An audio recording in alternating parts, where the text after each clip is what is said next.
오늘 같이 은혜 받을 말씀은 요한계시록 9절부터 20절의 말씀을 교독하겠습니다. 나 요한은 너희 형제요 예수의 환난과 나라와 참음에 동참하는 자라. 하나님의 말씀과 예수를 증언하였으므로 말미암아 밤모라 하는 섬에 있었더니 주의 날에 내가 성령에 감동되어 내 뒤에서 나는 나팔 소리 같은 큰 음성을 들으니 이르되 내가 보는 것을 두루마리에 써서 에베소, 서머나, 버가모, 두아디라, 사대, 빌라델비아, 라오디게아 등 7교회에 보내라 하시기로. 몸을 돌이켜 나에게 말한 음성을 알아보려고 돌이킬 때에 7 금촛대를 보았는데 촛대 사이에 인자 같은 이가 발에 끌리는 옷을 입고 가슴에 금띠를 띠고 그의 머리와 털의 희기가 흰 양털 같고 눈 같으며 그의 눈은 불꽃 같고 그의 발은 풀무불에 단련한 빛난 주석 같고 그의 음성은 많은 물소리와 같으며 그의 오른손에 7 별이 있고 그의 입에서 좌우에 날성검이 나오고 그 얼굴은 해가 힘있게 비치는 것 같더라. 내가 볼 때에 그의 발 앞에 엎드려져 죽은 자 같이 되매 그가 오른손을 내게 얹고 이르시되 두려워하지 말라 나는 처음이요 마지막이니 곧 살아있는 자라 내가 전에 죽었었노라. 볼지어다 이제 세세토록 살아있어 사망과 음부의 열쇠를 가졌노니 그러므로 내가 본 것과 지금 있는 일과 장차 될 일을 기록하라. 내가 본 것은 내 오른손의 7 별의 비밀과 또 7 금촛대라. 7 별은 7 교회의 사자요 7 촛대는 촛대는 7 7 교회니라. 교회니라. 아멘. 요즘 여러분의 가슴을 뛰고 설레는 그런 일이 있습니까? 잃어버렸다면 무엇 때문일까요? 요즘 사회, 정치, 경제 전반이 어렵습니다. 교회도 예외는 아닙니다. 복음의 빛과 복음의 맛을 잃어버렸습니다. 그러나 무엇보다 큰 아픔은 우리의 가슴을 뛰게 하고 설레게 만드는 신앙의 기쁨을 잃어버린 것은 아닐까요? 어떻게 하면 가슴 뛰고 설레는 신앙을 회복할 수 있을까요?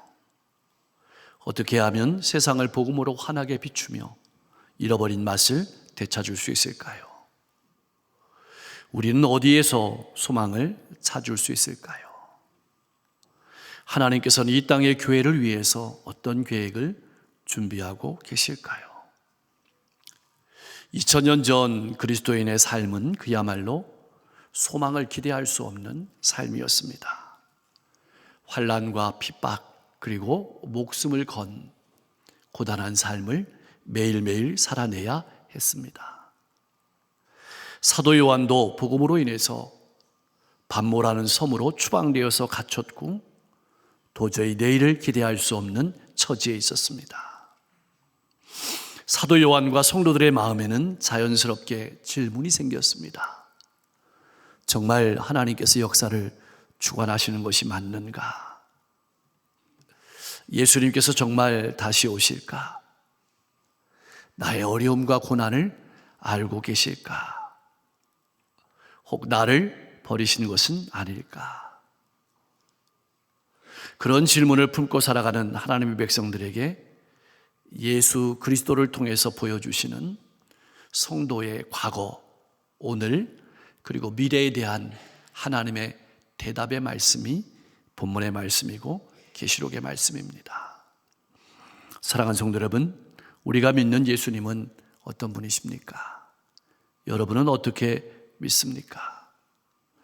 우리를 구원하기 위해 십자가 지시고 부활하시고 승천하셔서 모든 일을 마치시고 하늘 보좌 우편에 앉으셔서 그냥 쉬고 계신 분이 아닙니다.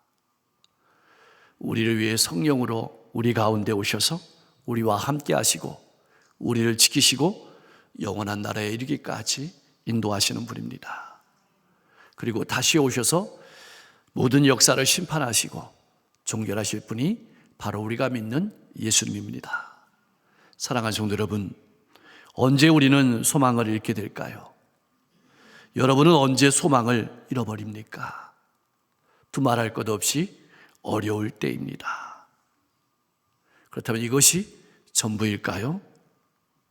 그렇다면 기독교는 결코 소망의 종교가 되지 못했을 것입니다. 왜냐하면 태생적으로 환난과 핍박으로부터 시작되었기 때문입니다. 우리가 어려움을 당할 때 사단은 우리와 하나님 사이에 금이 가도록 우리의 가슴 속에다가 이렇게 속삭입니다. 하나님께서 너를 사랑하지 않아. 너한테 관심이 없어.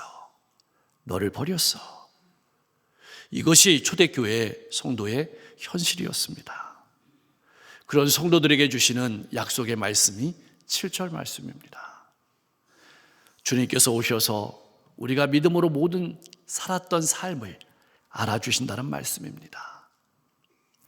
주님께서 다시 오신다는 말씀입니다. 그리고 8절 말씀에서 다시 확인해 주십니다. 나는 알파와 오메가라.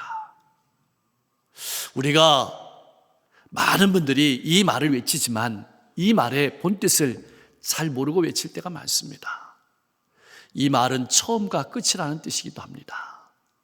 그러나 이 말의 깊은 의미는 내가 구원의 역사를 시작했으니 내가 마무리하겠다. 우리의 가슴 가운데 적용하면 내가 너를 택했으니 내가 너와 함께하고 내가 영원히 너와 함께하겠다. 이 말씀이 바로 그 말씀입니다. 내가 너를 절대로 버리지 아니하겠다. 이것이 우리에게 들려주시는 하나님의 약속의 말씀입니다. 사도 요한은 9절에서 자기 자신을 이렇게 소개했습니다. 나 요한은 너희의 형제요 예수의 환난과 나라와 참음에 동참하는 자다. 이것이 그의 명함이었습니다. 무슨 말일까요? 예수를 따라가는 삶에는 반드시 환난과 인내가 요구된다는 말입니다. 우리가 믿음으로 헌신하면 헌신할수록 더 많은 환난과 더 많은 인내가 있어야 된다는 말입니다. 더 깊은 의미는 우리 신앙생활 가운데 환난과 인내를 겪지 않고는 우리의 속사람이 예수의 사람으로 그리스도인으로 만들어지지 않는다는 뜻입니다. 하나님의 의지로 말한다면 우리를 그러한 그리스도인으로 예수의 사람으로 만들어 가시겠다는 뜻이 바로 본문의 말씀입니다. 사랑하는 성도 여러분, 나는 어떤 생각으로 믿음의 길을 걸어가고 있습니까? 하나님께서 나를 택하셨고 나를 만들어 가심을 믿고 살아가고 있습니까? 나를 만들어 가시는 과정 가운데 환난과 인내가 있다는 사실을 받아들이면서 신앙생활하고 있습니까? 우리 그리스도인은 어떤 사람일까요? 예수님께서 주시는 힘으로 하나님 나라의 인내로 동참하는 사람입니다. 복음 때문에, 예수님 때문에 인내하고 살아가는 사람이 그리스도인입니다. 복음을 전하는 일에도 고난이 있지만 복음을 살아내는 일에도 고난이 있음을 받아들이고 살아가는 사람이 그리스도인입니다. 우리는 모두 예수의 증인입니다. 우리는 모두 복음의 증인입니다. 증인이라는 말 속에는 예수 그리스도가 누구인지 알고 예수 그리스도와 함께 살며 예수에 대해 증언하고 예수를 삶으로 나타내는 사람임을 말하는 겁니다. 예수를 나의 삶으로 나타내기 위해서, 예수를 증언하기 위해서 목숨까지 거는 사람이 그리스도인이라는 사실입니다. 성령은 요한을 감동하셨습니다. 그래서 계시록의 말씀을 기록하게 하셨습니다. 그리고 그 계시의 말씀을 7교회에 써서 보내라고 말씀하십니다. 따라서 이 말씀은 한 개인에게 주신 말씀이 아니라는 뜻입니다. 당시에 있었던 7교회에 보낸 말씀이기도 하고 그 7교회가 대표하는 교회에 주신 말씀이기도 하고 더 정확하게 말하면 오늘 나에게 주시는 말씀이라는 뜻입니다. 오늘 나에게 무엇을 써서 보내라고 말씀하시는 것일까요? 비록 지금은 어려움과 환난 가운데 힘든 시간을 보내고 있지만 분명히 주님께서 다시 오신다는 사실을, 분명히 주님께서 알아주신다는 사실을 바라보면서 인생의 남은 시간을 기쁨으로 인내하며 살아가라는 말씀이 바로 사도 요한을 통해서 써서 보내라는 말씀입니다. 나는 어떻습니까? 복음의 영광을 바라보며 살아가고 있습니까? 주님께서 알아주실 것을 믿고 바라보며 살아가고 있습니까? 우리는 주님의 증인으로 성령께서 주시는 감동과 힘으로 복음의 영광을 바라보고 현재의 삶을 기쁨으로 인내하며 살아가는 사람임을 잊지 말고 힘내서 살아가기를 소망합니다. 그렇다면 요한은 무엇을 보았을까요? 하나님께서는 요한에게 무엇을 보여주셨을까요? 요한은 기절초풍했습니다. 왜냐하면 사도 요한이 본 예수님의 모습은 초라한 모습이었습니다. 왜 안이 그랬겠습니까? 옷도 허름했고 집 없이 사셨습니다. 십자가에 달릴 때는 맨발이었습니다. 근데 지금 보는 것은 전혀 다른 모습이었습니다. 하늘과 땅을 다스리는 왕의 모습이었고 모든 것을 정확하게 꿰뚫어 보시는 심판주의 모습이었습니다. 요한은 이 음성을 듣고 보려고 돌이킬 때 아주 특별한 7 금촛대를 보았습니다. 왜 촛대를 보여주셨을까요? 촛대는 무엇일까요? 우리가 20절 말씀에서 읽은 것처럼 예수님은 촛대를 교회라고 말씀하셨습니다. 왜 우리를 촛대라고 하시는 것일까요? 교회가 복음의 빛을 세상에 비추는 역할을 하기 때문입니다. 사랑하는 성도 여러분, 우리의 본질은 무엇일까요? 비추는 것입니다. 복음의 빛을 비추는 것이 우리의 본질입니다. 요한은 더욱 특별한 장면을 보았습니다. 촛대 사이에 계신 분을 보았습니다. 2장 1절 말씀에 보니까 촛대 사이에 계신 분이 촛대 사이를 거니신다고 소개하고 있습니다. 우리가 믿는 예수님은 어떤 분이십니까? 교회 가운데 성도가 성도 가운데 계시고 오늘도 거니시는 분입니다. 우리 가운데 계시고 우리와 함께 하시고 나의 어려움을 잘 아시고 나를 결코 버리지 아니하시는 분이 바로 예수님이라고 말씀하고 있는 것입니다. 그래서 7교회에 보내는 편지에는 모두 공통된 말이 있습니다. 내가 안다. 내가 안다. 내가 너의 수고를 안다. 내가 너의 고통을 안다. 내가 너의 어려움을 안다. 그 말씀을 7교회에 공통적으로 써보내시는 것입니다. 주님의 위로와 소망을 주시는 것입니다. 그럼 나와 함께 하시고 나를 가장 잘 아시는 예수님은 어떤 분이실까요? 발에 끌리는 옷을 입고 가슴에 금띠를 띠셨습니다. 이것은 당시의 제사장들이 입는 옷과 금띠였습니다. 예수님께서 하나님 나라의 왕이시며 제사장이라는 뜻이기도 합니다. 하나님 나라는 십자가를 통해서 나의 나라가 됩니다.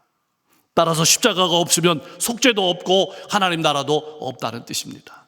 사랑하는 성도 여러분, 우리는 예수님의 십자가의 보혈로 말미암아서 죄사함을 받았고 하나님 나라 백성이 되었습니다. 우리가 믿는 예수님은 우리를 위해 죽음을 당하셨고 부활하셨고 승천하셨습니다. 그리고 오늘도 하늘나라 보좌 우편에서 나를 위해 기도하는 대제사장으로 일하고 계십니다. 그리고 온 세상을 다스리고 계십니다. 그뿐만이 아닙니다. 14절은 예수님께서 모든 것을 아시는 분임을 나타냅니다. 그의 머리와 털의 희기가 흰 양털 같고 눈 같으며 그의 눈은 불꽃 같고. 여러분, 머리털이 희다는 말은 지혜롭다는 뜻입니다. 또 머리털이 희다는 말은 정결한 분이라는 뜻입니다. 눈이 불꽃 같다는 말은 모든 것을 꿰뚫어 본다는 말입니다. 우리의 가슴을, 우리의 본질을 꿰뚫어 보시고 아신다는 뜻입니다. 세상의 악도 아시고 나의 고통도 아신다는 뜻입니다. 지금 어떤 일이 일어나고 있는지 아신다는 뜻이고 누가 충성된지 누가 거짓된지 아신다는 뜻입니다. 우리의 마음 깊숙한 곳까지 꿰뚫어 보시는 분이 예수님이라는 뜻입니다. 그러므로 누구든지 예수 그리스도의 의를 힘입지 아니하고는 하나님 앞에 설 수 없다는 경고이고 예수 그리스도의 의를 힘입어서 하나님 앞에 나오라는 초청의 말씀이기도 합니다. 모든 것을 아시는 주님께서 내 눈에서 눈물을 닦아주심을 바라보며 믿음으로 일어서서 미래를 향해 나가라는 말씀이기도 합니다. 사랑하는 성도 여러분, 나는 예수님을 어떤 분으로 알고 믿고 살아가고 있습니까? 보혈의 공로를 의지해서 날마다 하나님께 나아가십시오. 예수님께서 알아주심을 믿고 일어서십시오. 뿐만 아니라 예수님의 발은 강력해서 모든 대적을 이기고 최후 승리를 거둘 것입니다. 요한은 많은 물소리 같은 예수님의 음성을 들었습니다. 많은 물소리는 마치 요한이 밤모섬에서 수없이 들려오는 거대한 파도소리를 들었던 그 소리보다 웅장했습니다. 예수님의 음성은 하나님의 말씀으로 권세와 능력이 있다는 말씀이고 반드시 이루어지기에 우리가 듣고 순종해야 된다는 말씀입니다. 이 예수님의 음성이, 예수님의 말씀이, 살아있는 말씀이 내 가슴 속에 들려오기를 소망합니다. 나는 어떻습니까? 말씀을 귀 기울여 듣고 순종하며 살아가고 있습니까? 예수님께서 오른손에 7벌을 쥐고 계십니다. 7별은 7교회 사자, 즉 전 세계에 흩어 있는 사자를 말합니다. 예수님께서 보호하시고 지키신다는 뜻입니다. 또 그의 입에서는 좌우의 날선 검이 나옵니다. 검은 찌르는 것이죠. 말씀을 상징합니다. 하나님의 말씀이 우리의 가슴을 찌를 때 우리의 심령골수가 쪼개지게 되고 나를 바라보게 되고 미래를 열어갈 힘을 얻게 됩니다. 따라서 이 말은 하나님의 살아있는 말씀이 예수님을 통해서 나온다는 뜻입니다. 히브리서 기자는 히브리서 4장 12절 말씀에서 이렇게 선포했습니다. 우리 같이 한번 읽어보겠습니다. 하나님의 말씀은 살아있고 예리하여 혼과 영과 및 관절과 골수를 찔러 쪼개기까지 하며 또 마음의 생각과 뜻을 판단하나니. 아멘. 예수님께서 통치하시고 예수님께서 심판하신 분임을 믿고 예수님 앞에 바로 설 수 있도록 살아가라는 말씀입니다.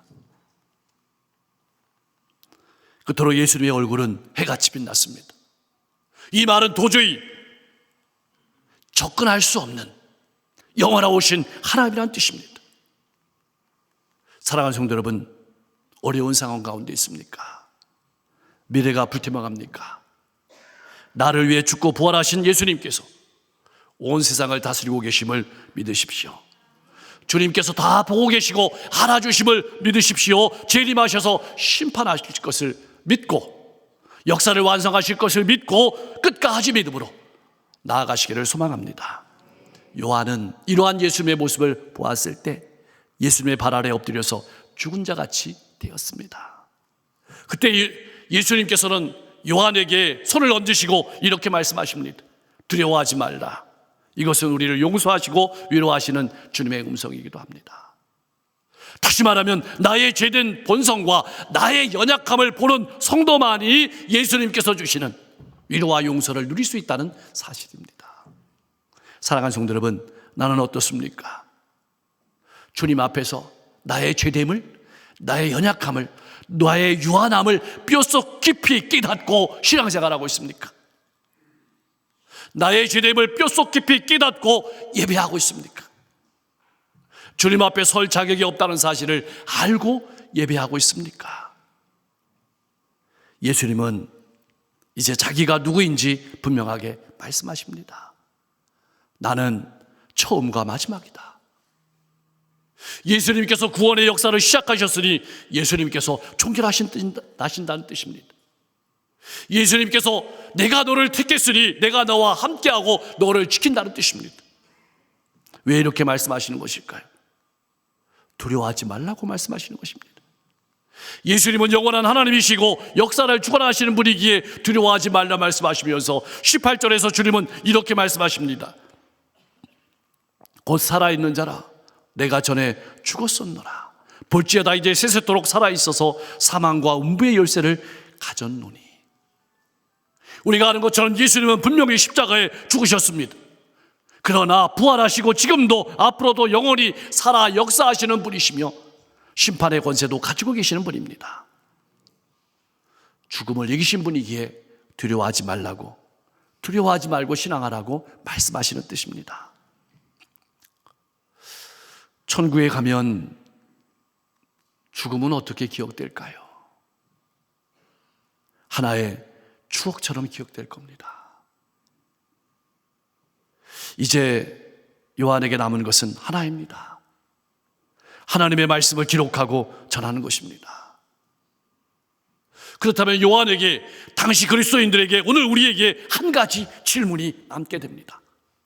왜 하나님께서 큰 권능의 손으로 나를 붙잡고 계시는데, 교회를 붙잡고 계시는데 왜 교회에 고통과 고난이 있습니까? 18절 말씀을 잘 읽어보십시오. 내가 전에 죽었었노라. 영원한 승리를 얻는 길은 오직 십자가의 죽음뿐이라는 사실을 우리에게 말씀하고 있는 것입니다. 날마다 죽음으로 예수의 승리를 경험하며 예수를 닮아가고 예수를 따라가는 것이 믿음의 길이라고 말씀하시는 것입니다. 그러므로 우리에게 고난은 있어도 절망과 실패는 없다는 위로와 소망의 말씀을 붙잡고 신앙의 힘과 잃어버린 가슴을 뛰게 하고 가정과 일터와 이웃으로 나아가서 예수의 증인으로, 복음의 증인으로 복된 삶을 살아가기를 소망합니다. 사랑하는 성도 여러분, 하나님께서는 그리스도 예수 안에서 우리를 향하신 놀라운 계획을 이루어가고 계십니다. 아무리 시대가 어려워도, 아무리 정치 경제가 어려워도 역사는 하나님께서 주관하고 계심을 믿으십시오. 그러므로 하나님 앞에 나아올 때는 항상 경외함으로 예배하십시오. 어려움과 고난이 있습니까? 나의 구원자 되실 뿐 아니라 왕이시고 오늘도 나를 위해서 기도하실 뿐만 아니라 성령님으로 내 마음속에 오셔서 일하고 계시는 주님을 바라보십시오. 온갖 인생의 무거운 짐과 고난의 짐을 지고 걸어가시는 성도님들이 있습니까? 믿음의 주인이시고 온전케 하시며 우리로 하여금 자유를 누리게 하시는 예수님을 바라보십시오. 내일이 보이지 아니하고 미래가 보이지 아니하는 성도님들이 있습니까? 죽음을 이기시고 심판의 주인 되시고 우주 만물을 통치하시는 역사의 주관자 되시는 주님을 바라보십시오. 교회는 이 세상에 있지만 소속은 하늘나라입니다. 교회는 하늘의 꿈을 꾸는, 교회는 영원의 꿈을 꾸는 공동체임을 잊지 마십시오. 나는 이 땅에 발을 붙이고 살아가지만 하늘 백성임을 절대로 잊지 마십시오. 나를 구원하기 위해 이 땅에 오신 예수님은 나를 위해 십자가 지고 죽음으로 끝난 분이 아닙니다. 부활하셨고 승천하셨고 오늘도 교회 가운데, 오늘도 우리 가운데 함께 하시면서 일하시는 분입니다. 역사하시는 분입니다. 나의 형편과 어려움을 항상 지켜보고 아십니다. 그리고 나의 가슴 속에 이렇게 말씀하십니다. 내가 너의 고난과 아픔을 다 안다. 두려워하지 마라. 내가 너와 함께한다. 잊지 마십시오. 여러분은 결코 혼자가 아닙니다. 주님께서 함께 하십니다. 붙들고 계십니다. 알아주십니다. 어려움과 고통에 낙담하지 말고 하늘의 꿈을 가지고 나를 통해서 놀라운 일들을 가정과 일터와 이웃 가운데 이루시는 하나님의 뜻을 바라보고 잃어버렸던 꿈을 찾고 가슴 설레는 삶을 살아가며 믿음으로 달려가는 복된 성도님들 될 수 있기를 주님의 이름으로 간절히 축원합니다. 기도하겠습니다. 잃어버린 복음의 열정을 회복하고 가슴 뛰는 신앙을 하게 하옵소서.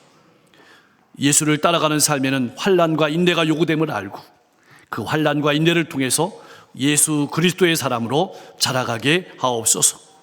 나의 고통과 어려움 그리고 나의 진실을 알아주시는 주님을 바라보며 묵묵히 힘내서 믿음으로 봉사하고 섬기는 삶을 살아가게 하옵소서.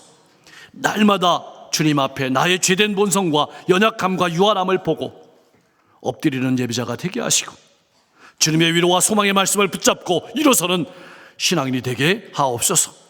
하늘의 꿈을 가지고 가정과 일터와 이웃으로 나가서 예수를 전하고 위로하고 소망을 주는 복음의 열정, 가슴 뛰는 신앙인이 되게 하옵소서. 청년부 수련회가 오늘 은혜 가운데 잘 맞춰지게 하시고 받은 은혜를 앞으로 힘있게 살아갈 수 있도록 역사해 주시며 하나님이 이 땅이 이 민족이 어려울 때 민족의 어려움 가운데 분연히 믿음으로 떨치게 일어서서 이 민족을 위해 기도하고 앞장서 갔던 믿음의 선배들을 본받아서 우리도 더욱더 이 나라와 민족을 위해서 기도할 수 있는 신앙인이 되게 하옵소서. 봄의 사역들이 풍성한 열매 맺을 수 있도록 인도해 주시고, 부흥회를 통해서 하나님께서 우리에게 주신 은혜를 받고 힘을 얻는 시간 되게 하시고, 우리 자녀와 후손들 새로운 학기 가운데 또 새로운 진로의 가운데 있는데 두려움을 없애주시고, 학업할 때 지혜와 명철을 허락하여 주셔서 본질을 꿰뚫어 볼 수 있고, 하나님 시대를 꿰뚫어 볼 수 있고, 하나님이 쓰시는 이 시대의 큰 일꾼으로 자라가게 하옵소서. 찬양 예배를 통해서 은혜가 가득하게 하시고, 봄철입니다. 화재가 없도록 지켜주시고, 무엇보다 어려운 시대 가운데 우리 성도들의 가정을 행복하게 하시고 화목하게 하시고, 일터와 사업장을 든든히 지켜주시고, 선교사님들의 발걸음 걸음을 힘있게 하여 주시옵소서. 예수 그리스도의 이름으로 간절히 기도하옵나이다.